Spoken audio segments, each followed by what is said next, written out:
धोदी साग इन्डियामा पाउँछ। अनि यहाँ बाँदरले के खान्छ भनेर यसो रिसर्च गरेको होइन, यस्तो च्वाक साग छ यार। लङ्गुर यहाँ छ है। हेलो दर्शन एन्ड नमस्ते सबैजनालाई स्वागत छ। माई नेम इज रामचन्द्र बुढा, माई न्यू ब्लग। आज चाहिँ हामी साग टिप्न आइरहेको छौँ। यस्तोवाला साग है। यहाँ बाँदरहरू चढ्नै हुँदो रहेछ क्या। फेरि अझै रुखमा खेलिरहेछ बाँदर होइन। लङ्गुर अरे के लङ्गुर, फेरि बाँदरको नाम पनि एउटा लङ्गुर भन्ने बाँदर छ।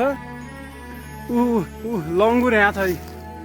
एउटा लङ्गुर माथि छ, त्यहाँ बसेछ है लङ्गुर। यो पुरा बाँदर छन्। अनि यहाँ बाँदरले के खान्छ भनेर यसो रिसर्च गरेको होइन। म तपाईँलाई देखाउँछु है के खाँदो रहेछ भनेर। पुरा यो उखुल्दो रहेछ क्या। यिनीहरूको जरा यसरी उखुलेर खाँदो रहेछ होइन। यसरी पुरा उखुल्या छ यो पुरै यार। यस्तै उखुले खायो, उखुल्दै फाल्दै गरेछ। अनि सागहरू चाहिँ यस्तो स्पेसल साग पाउँदो रहेछ होइन। यहाँ मैले हातमा पनि टिपेको छु। सागी यो सागहरू यस्तो राम्रो राम्रो साग हुँदो रहेछ। यो चाहिँ साग हो है। यो सागको नाम के अरे दाइ? गधी धोदी साग। धोदी साग पाउँदो रहेछ यहाँ होइन। यस्तो मिठो हुन्छ यो साग फेरि होइन। यस्तो च्वाक साग छ यार।